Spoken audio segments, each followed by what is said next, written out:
জহি খহি যাব ধৰা এখন কল্যাণ আশ্ৰম। কল্যাণ আশ্ৰমখন এতিয়া লাহে লাহে পৰিণত হৈছেহি গৰু গোহালি। জহি খহি যোৱা এই আশ্ৰমখন যুগৰ সোঁতত পৰিৱৰ্তন হৈছে ভোট বাংলালৈ। কিন্তু ৰ'ব, এই আশ্ৰমখন আছে ক'ত?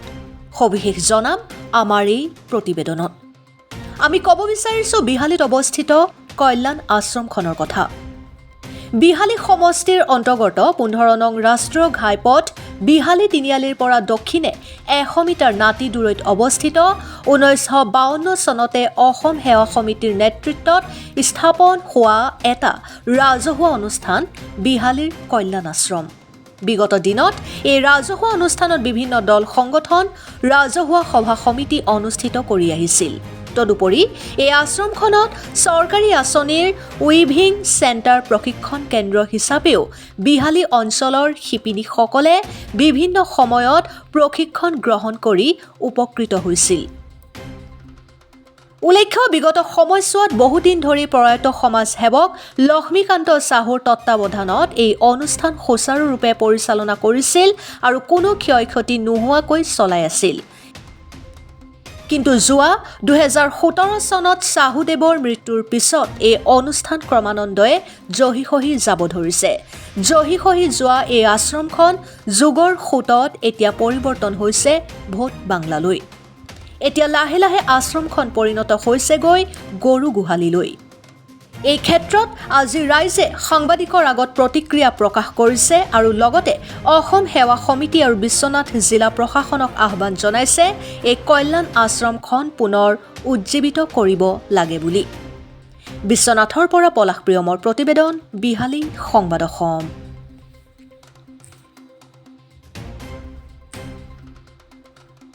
অসম সেৱা সমিতিৰ অধীনস্থ বিহালী কল্যাণ আশ্ৰম বিহালী এটি অতি পুৰণি অনুষ্ঠান আৰু এই প্ৰতিষ্ঠানটোতে আগতে বহু ধৰণৰ অনুষ্ঠান সম্পন্ন হৈছিল। লক্ষ্মীনাথ চাহা যেতিয়ালৈকে জীয়াই আছিলে তেখেতে ইয়াত বিভিন্ন ধৰণৰ অনুষ্ঠান প্ৰতিষ্ঠান আয়োজন কৰিছিল।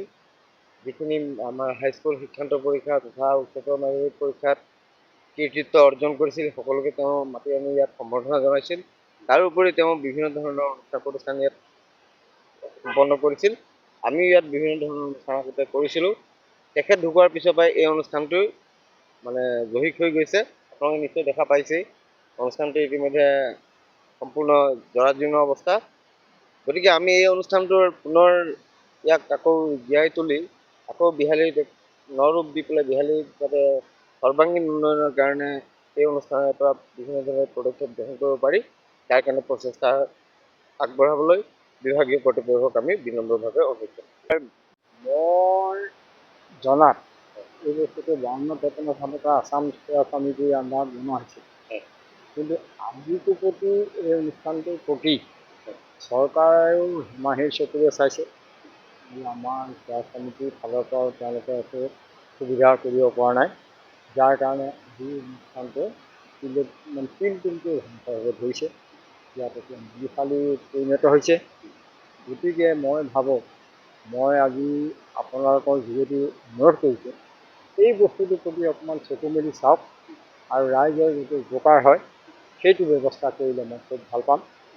আৰু মই ইয়াৰ যেতিয়া যিহেতুকে চোৱা চিতাৰ অনাৰী দায়িত্ব, গতিকে আপোনালোকক অনুৰোধ মই কৰিলোঁ, আপোনালোক আহিছে যেতিয়া আপোনালোকৰ ফালৰ পৰা ব্যৱস্থা ল'লে মই নিশ্চয় সূৰ্যমোহন শৰ্মা ৰেজিষ্টাৰ বহুত হৈ আছিল। এতিয়া ভাগি চিগি ইমান কিবা যোৱাৰ পৰিণতি হৈছে।